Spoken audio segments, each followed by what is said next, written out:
اعوذ باللہ من الشیطان الرجیم بسم اللہ الرحمن الرحیم۔ سورہ رحمان آیات نمبر 31 تا 45 میں قیامت کے دن کا احوال اور مجرموں کے انجام کی طرف اشارہ کیا گیا ہے۔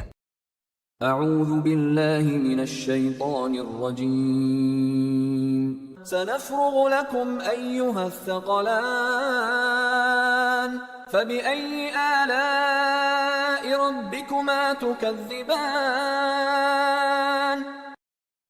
اے گروہ جن و انس، ہم عنقریب حساب کے لیے تمہاری طرف متوجہ ہوئے جاتے ہیں، پھر تم اپنے رب کی کون کون سی نعمتوں کو جھٹلاؤ گے؟ یا معشر الجن والانس ان استطعتم ان تنفذوا من اقطار السماوات والارض فانفذوا لا تنفذون الا بسلطان۔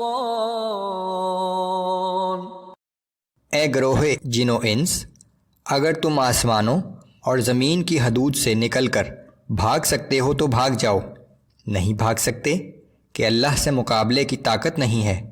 نہ حساب شروع ہونے سے پہلے کہیں بھاگ سکتے ہو اور نہ حساب شروع ہونے کے بعد اس کی پکڑ سے بچ کر کہیں بھاگ سکتے ہو کہ کل کائنات پر اسی کی بادشاہی ہے۔ فَبِأَيِّ آلَاءِ رَبِّكُمَا تُكَذِّبَانِ۔ تو تم اپنے رب کی کون کون سی قدرت کو جھٹلاؤ گے؟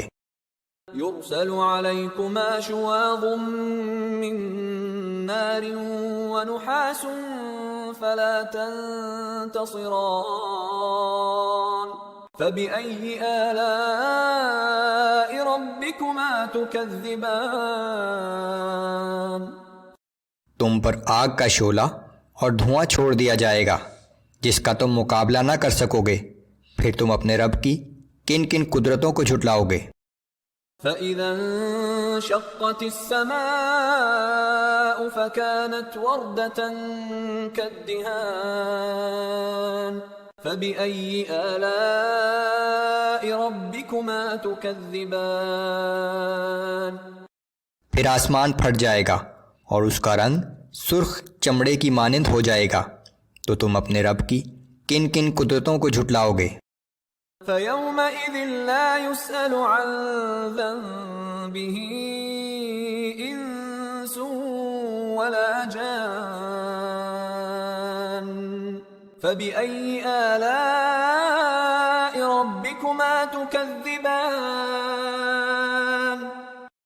اس روز کسی انسان یا جن سے اس کے گناہوں کے بارے میں دریافت نہیں کیا جائے گا، پھر تم اپنے رب کی کون کون سی نعمتوں کو جھٹلاؤ گے؟